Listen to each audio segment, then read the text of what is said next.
Good evening, ladies and gentlemen. Welcome to the Forbes India Sustainability Changemakers Summit. India is in the midst of a severe water crisis today. About 600 million people face high to extreme water stress in the country, while about three-fourths of the households do not have drinking water at their premises. With 70% of the water being contaminated, India is placed at 120th of 122 countries in Water Quality Index. Water is well on its course to become scarcer than oil by 2030.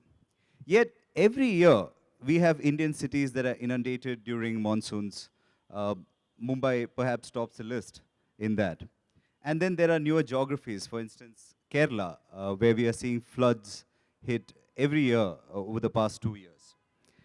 Amidst all this alarming situation, something of a paradox, we've put together a panel comprising some of country's top change makers to discuss India's water crisis and what could be done for a sustainable future. Thank you, gentlemen, for joining me. So let me begin by asking each of you. We have a dual problem of availability and quality of water. How severe is the water crisis in India today? Mr. Jha, maybe you can start. What water crisis? There is abundance of water on the earth. I think there is more water than land. So the problem is really water, or the problem is potable water? If the problem is potable water, with global warming, that problem should have been also solved, because one thing we know for sure is to boil the oceans, we need more heat, and global warming is very helpful that way, and we should be having even more water. Our problem seems to be coming from somewhere else. We are not able to apparently manage the water in a manner that when it flows down, where it flows down, we cannot predict it. We do not know how to harness it. We do not know how to store it. And even if we were able to convert water from the saline water, it will require more energy, which if it comes from fossil fuel, which will mean 1.5 percentage carbon, if it goes up, the water crisis will go up by 50%. Now that is the size of the problem, because there are 2 billion people in the world who are apparently under water distress. There are 600 million people in India who are actively under water distress as of now. And all this is happening because we have not been able to crack the problem of how to harness the water that is already available and allow it to keep on going into the cycle of from the sky to the earth, back to the water bodies and back to the sky. And we do not know how to manage it in between. I think that is the crisis that we are really dealing about. And we call ourselves a technologically advanced world. I do not know that if this was a problem of the ancient world at all, or is it a problem of our making from the advanced world? And where we have lost our way, we need to find our way through the same technology. That's what I would say is the real discussion that we should have. Mr. Bhan, your thoughts on the same? Well, before I give you my thoughts on this, tonight I just want to confess that when you walk into gatherings like this and you see some stuff around to watch and look at, it just occurred to me that I am no sustainable change maker. I am just a guy who got lucky working for a group called SUEZ, which is a sustainable change maker. So it's through my journey in this group that I have become so associated with this incredible need of the hour. And we can have this conversation, as my friend rightly said, from 40,000 Dreamliner altitude, where we gather and have climate change conversation. It then rolls into circular economy, then it gets to resource revolution, then it gets to degrees of temperature change, and it's hell breaks loose, and some presidents say it matters, and others say it doesn't matter. But as far as we are concerned, at SUEZ, we just deal with the hand that we are dealt. And wherever we are in the world, whatever markets we operate in, and by the way, SUEZ is a 150-year-old company, and we have a presence in India for the last 35 years, so it's an iconic example of a group that says we are global, yet we are extremely local. We employ about 5,000 people in India. So we are connected with the ground, we are connected with the issues, we are connected with the problems. So we come down on the solution side of this problem, which is give me what you have, and I will use my power of technology, engineering, best practices in the world, and ensure that it's distributed in a manner that's more efficient, with good quality, and a level of customer service that people will say, yeah, there is a difference. And I think around the country, so I'm not going to get into any policy debate or have my opinions shared with you, because I don't believe that's really serves the conversation here tonight. But I'll just tell you that if you are in a large metro city of India and you are receiving water, it's probably coming from a plant that is built and operated by SUEZ for a municipal corporation or a utility board. In some parts of the country now, if you are in a city where you're receiving water at the tap, it's probably the distribution network and transmission network is managed or operated by SUEZ. So maybe a level of experience and difference. Malviya Nagar, for instance, here in Delhi. We are in Coimbatore, we are in Bangalore, we are in Davangere, Mangalore, and we were just awarded what I think is a marquee contract in India now, awarded the contract to run the entire sewerage network and the sewerage plants, etc., in the city of Lucknow, and hopefully it'll be a bellwether contract which will basically open doors. So when it comes to SUEZ, you're looking at someone, and my colleagues right around the table, we believe, although we are corporate executives, but actually we're also in public service. Because when you are delivering essentials of life, which is supply of potable water to people, it is public service and it's a 24/7 job. So as we go further, we'll tell you a little bit more about some of the things that we are doing. But I just thought as an intro, I'm no change maker. I'm no sustainable guy. I just work for a group that is, and I just basically do what our group does best. Nikhilesh, a recent study from the Government of India, which basically mentioned that, a number of the water available, drinking water available in a number of capitals in India, seem unsafe. So we have the problem of quality of water. At the same time, we have a shortage. So take us through what you think is the problem here. We heard about all the statistics and talk about the reports that has been published. There is a crisis, yes, looming because we are seeing it.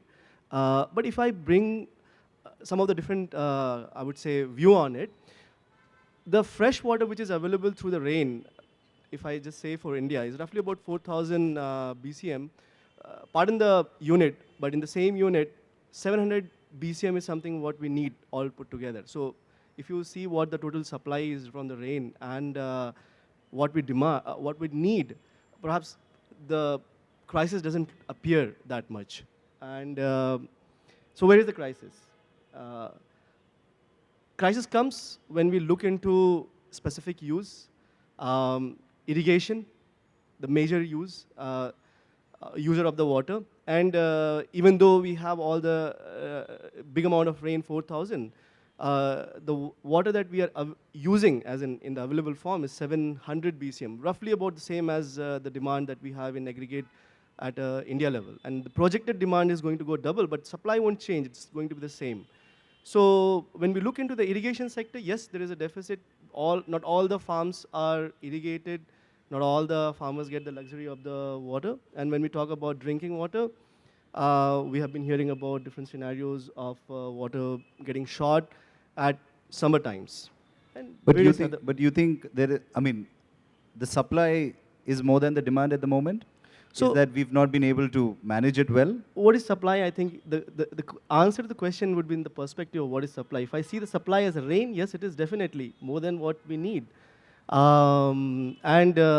can tap, and there would be various interventions to tap about it. When we talk about drinking water of all our demand of 700 is just a fractional digit drinking water. So look it into different silos of it, and the problems appear different that needs to be solved. So I think, yes, there is a crisis as we go into specific use of the water. However, from the broad supply which is there, there is a room to manage it properly. I mean, like if we measure it, monitor it regularly, plan it scientifically, and manage it, operate it, I think the crisis can be avoided. Amrit, what do you think about what he just mentioned? I would kind of agree with him because it's more of a problem of wastewater management. And because when we have, because as he said, that we're getting about 4,000 BCM of water from rains, and then our requirement is only 700. Then what is happening is after we utilize this water, because all the activities that we do not require potable grade water. So it's more of how we utilize our water. The utilization is a big aspect of it. And then the second aspect is when we are generating this wastewater, how are we actually dealing with it? And the last part is, how is this resource, after dealing with, is how are we kind of redistributing this resource? So when you're talking about, let us say you're talking about a textile mill, which is manufacturing denim jeans, then you imagine the number of jeans being produced and the amount of water required. And if you're able to recover, recycle this water and give it back, because that process does not require the potable grade water. So if you're able to give back this water, you're freeing up a huge amount of water. So basically offsetting this freshwater demand is more important. But in the process, you're also ensuring that these effluents are not entering into your freshwater body streams. Because like we are based out of Mumbai, and the biggest problem out there is most of your inland rivers and water bodies are actually polluted by all this. So whatever fresh water we actually have, it may be in surplus, but we have ended up polluting it, like making it, you can no longer use it directly. And now the whole problem arises because when you have to again go about retrieving, you have to spend more. You have to spend more energy, spend more money, create more resources, build infrastructure to again treat that polluted water and get it back into the system. So we need to check this at the source. And at INDRA, we are actually trying to do this by pushing decentralization. Because we know that decentralization is a much more efficient way to deal with this problem, a quicker way to deal with this problem. You have better control over this entire supply chain of water, monitor its usage, monitor its wastage, and at the same time ensure consistent quality can be given to people. But as somebody who's into wastewater management and recycling, and what do you think the government's role is here? I mean, do they have a very big role here?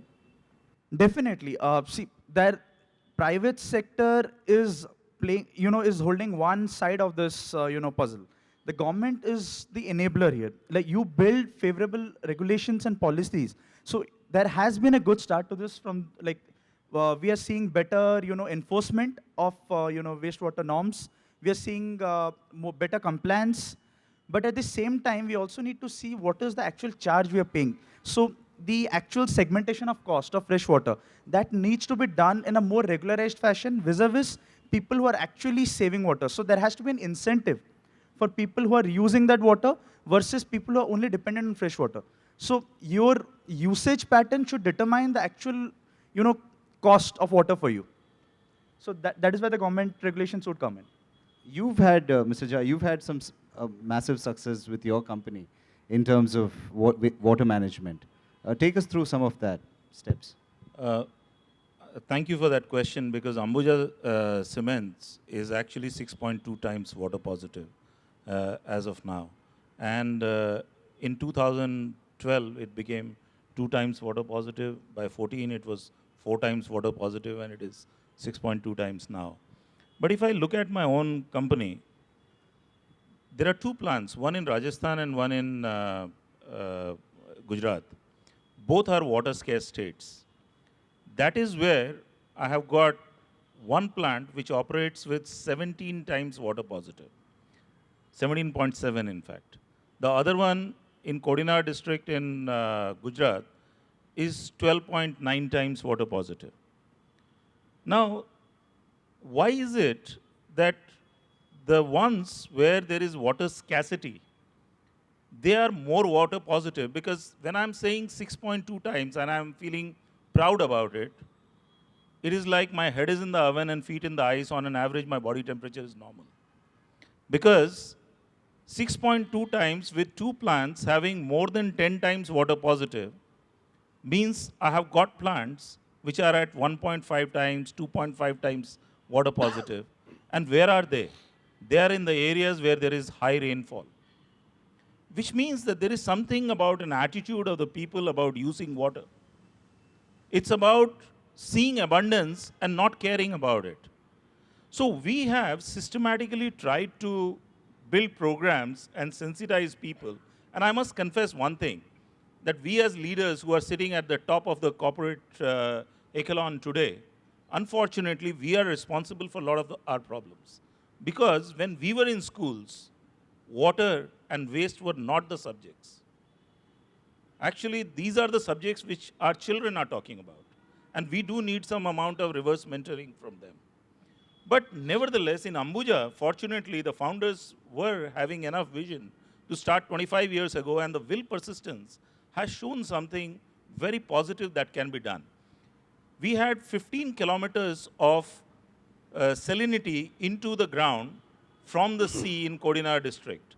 And with check dams and interlinking, we have been able to push it back by almost 7 to 8 kilometers. And this is all measured data by the government, etc.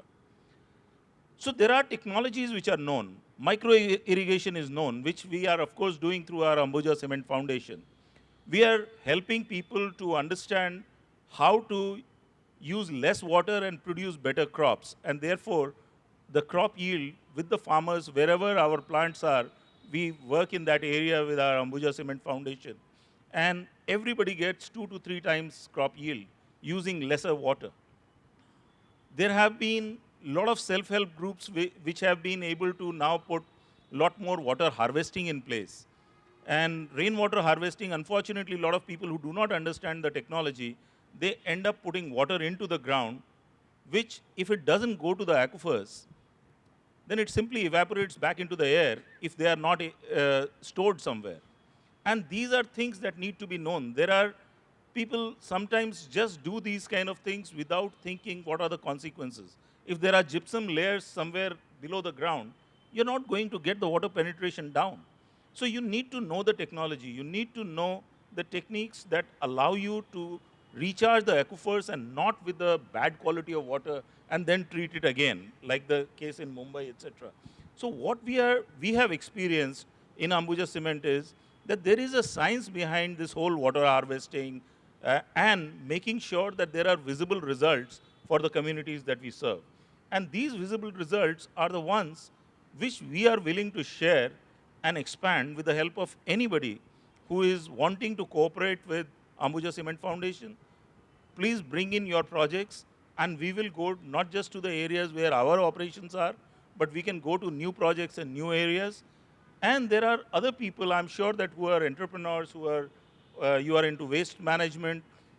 All these things can come together, but one thing that needs to really, really change is regulation. And on the regulation front, I must say that my own father-in-law retired as a chairman of Central Water Commission, and he had shown me that how they have developed the entire river interlinkage program. Here, there are politicians who are fighting elections on not allowing one state to give the water to another state. But there is already program available with the government to interlink the rivers, even make these rivers navigable. And after the railways, this would be the next big thing in transportation. It will make so much of difference to the country, both through political will and regulation.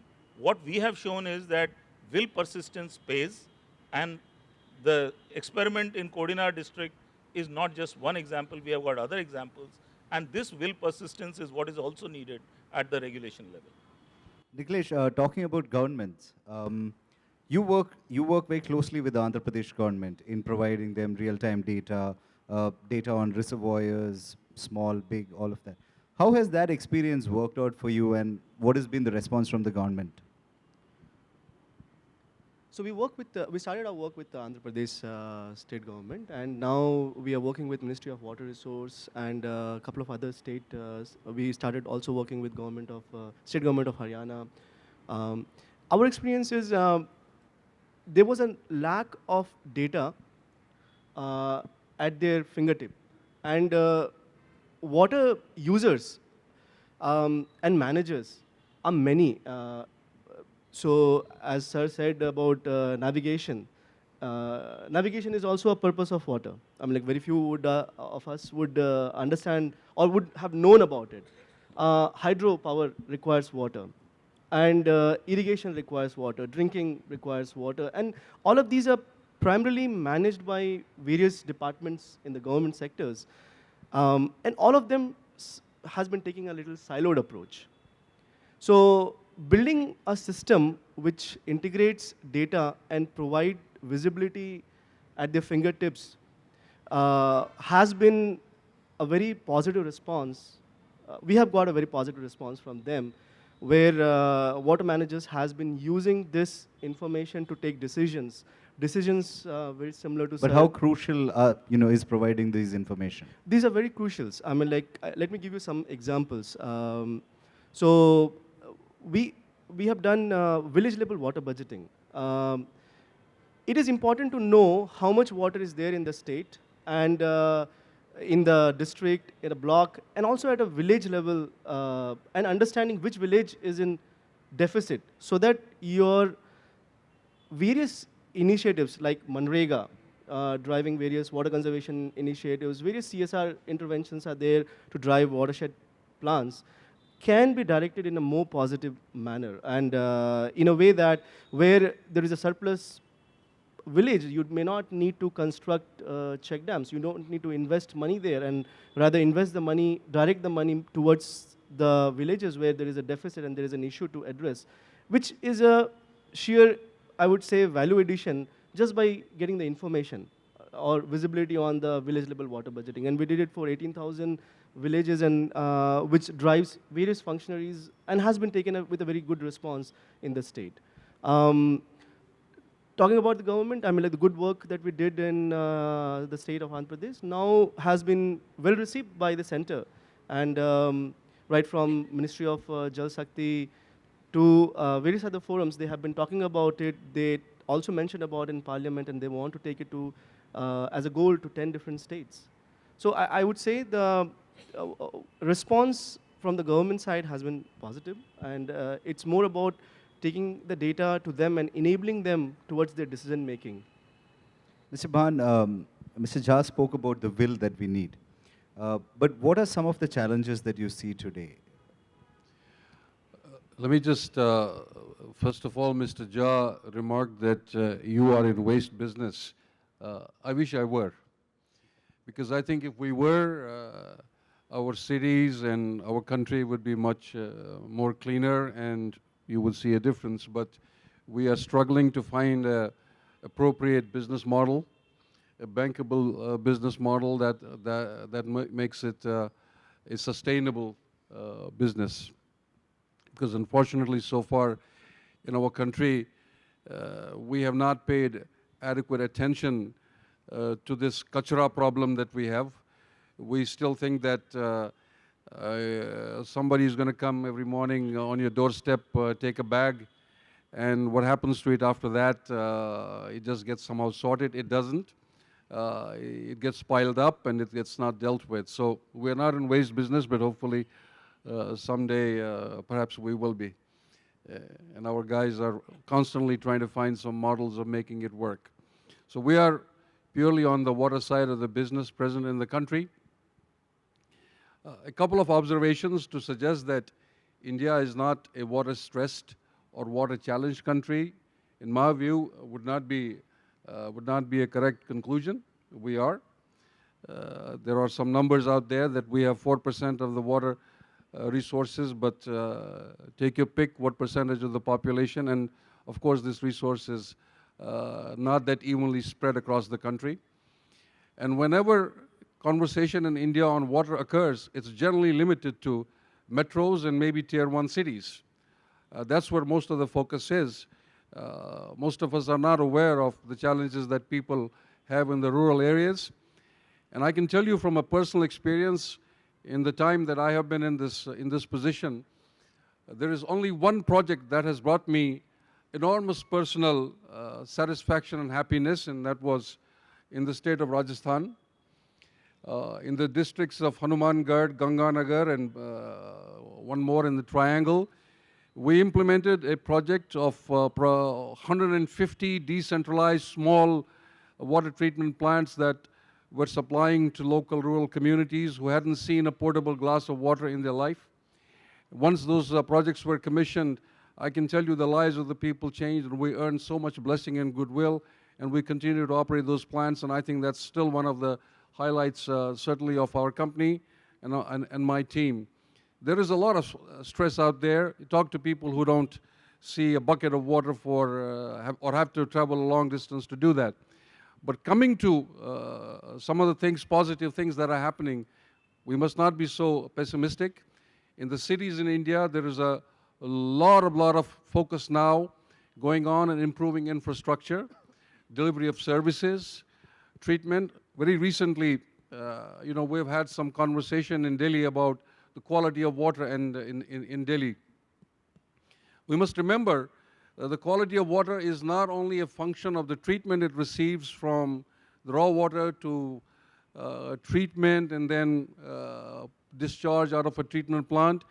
It travels at least several hundred kilometers before it reaches your tap, and in the process it travels pipelines, pumping stations, reservoirs, etc., etc. And then finally when a sample is drawn, it has seen a lot. And we certainly have a lot of challenges in our distribution networks in our cities, and wherein the positive trend is that the government, states, local utilities are putting a lot of focus in improving infrastructure and networks. We see this as a very, very positive trend.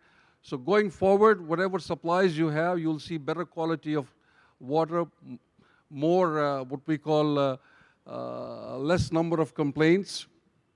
So there are positive trends, but the other extreme is that everybody in India now started talking about 24/7, 24/7, 24/7. I think I happen to be one of those guys who believes, अरे मेरे घर में तो 24/7 है.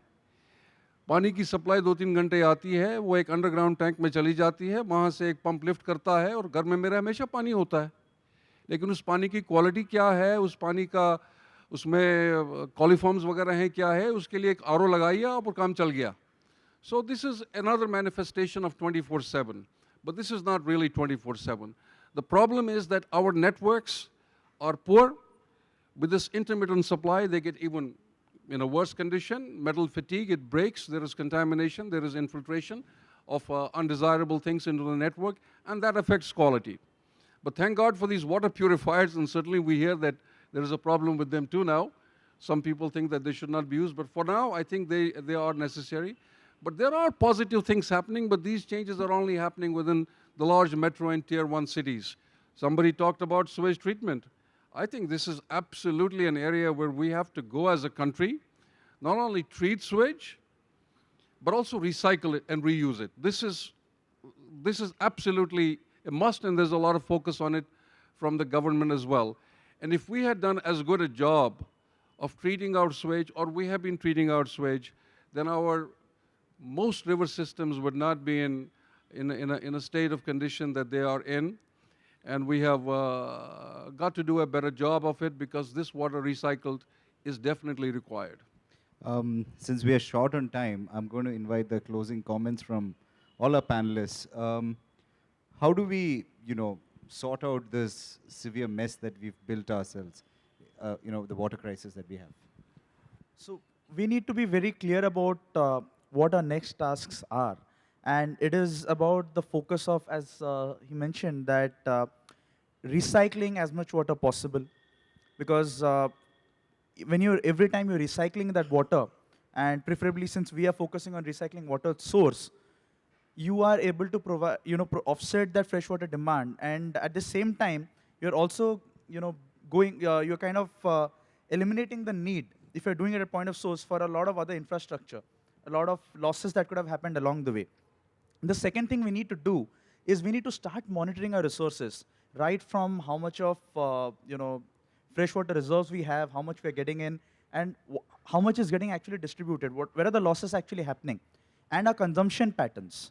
So this kind of monitoring is very necessary to come up with a really solid action plan which is sustainable over a longer period, and at the same time it is economically viable.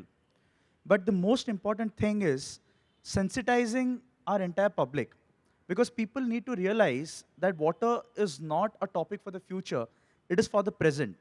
We cannot wait for all our resources to actually become unusable before we can actually act on it. So we need to sensitize the public that dealing with water, the problem of wastewater, the pollution to it, is something that needs to be done right now. And we need to deal with it very effectively. And it is economically viable to do it.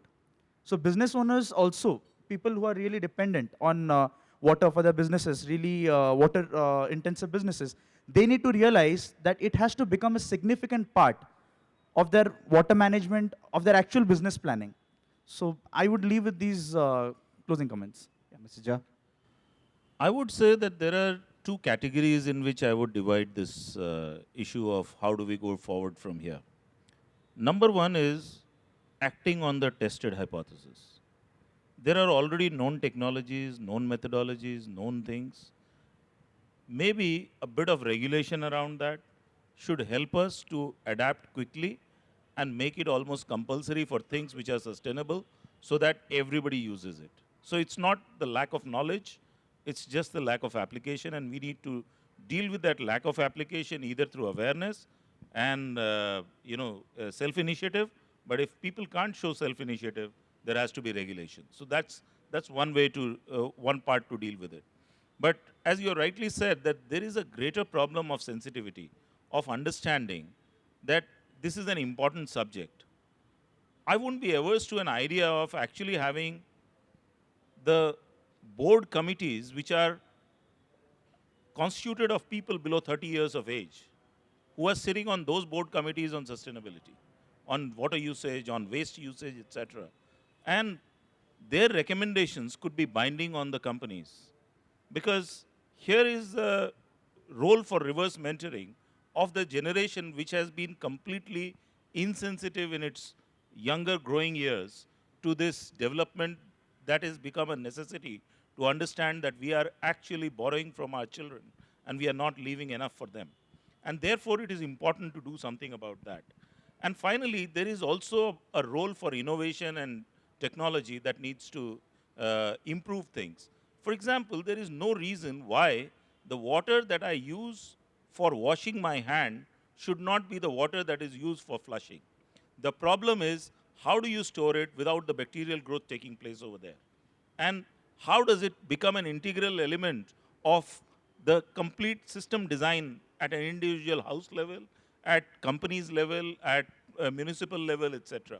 Now, this sort of water, which needs very little treatment, but can be utilized either for irrigation or for the purpose of flushing, etc. We need to start becoming sensitive to that and make these micro technologies available, do some amount of research funding, give some amount of innovation awards, let people come up with billions of ideas, with billions of people, and I'm sure that we can find our way out of this crisis. It is not something that is undoable. It is just that will, persistence, as I said earlier, is what is required. Mr. Bhan, your closing comments. Well, I think I'm somewhat on the optimistic side. I started my comments by saying that, yeah, there is a supply and demand issue. There is water stress in our country. But yet there is enough, even with the size of our population, that everybody can get a decent amount of it.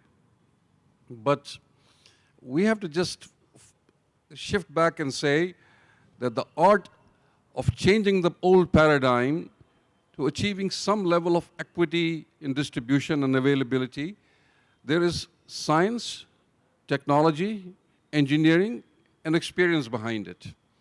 And as Mr. Jha rightly said, this is not rocket science, but we have to accept that there are solutions, and which is where we come, companies like us come, but we have to sort of get it in our heads that for every incremental improvement, that there is a certain element of cost to pay.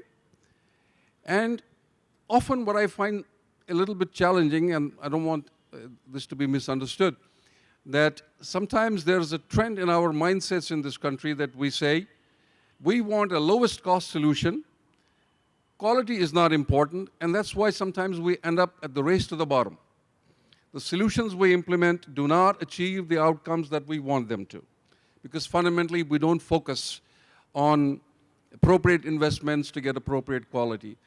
Our experience is that with a reasonable cost, we can improve the levels of efficiency and deliver services that are far superior that consumers in some of the cities that we are in have been used to.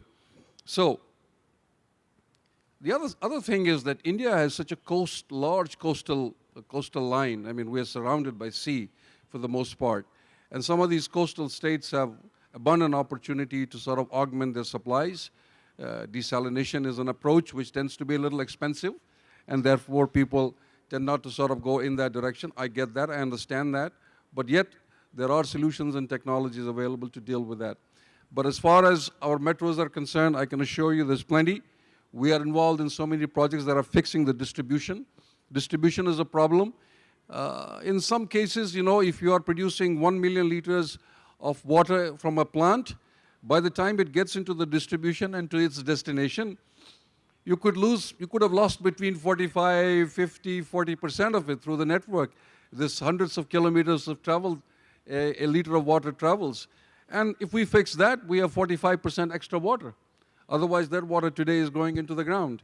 So, it's a question of technology, it's a question of engineering, it's a question of global world practices, it's a question of what you have, the hand you have been dealt, how you manage it more efficiently. And I think if we do some of these basic things, I think we'll all be better for it. Thank you.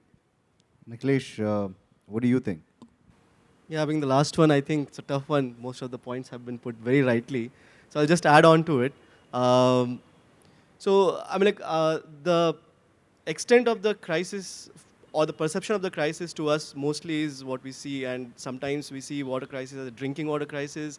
Sometimes we see flood as a water crisis. And the way I would just add on to, or rather bring on the focus is, it's important to drive a water security for all. When I say all, when you think water security for drinking water security for irrigation, for industrial, but at the same time also to the environment.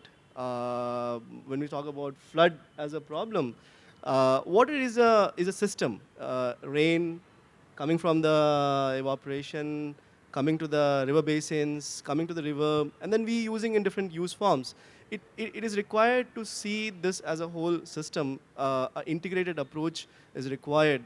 And I think technology has a great role to play here, where it brings on the visibility of different types of the crisis. I mean, like, it's not just the immediate crisis that we see into it, but it gives insight into what crisis is looming into it and what sort of interventions can be taken, where water can be conserved, what can be done to mitigate a flood where it is happening in most of the prone areas, and how demand-side management can be taken to reduce the footprint of the water in irrigation, or how better reuse of the or recycling of the water can be done.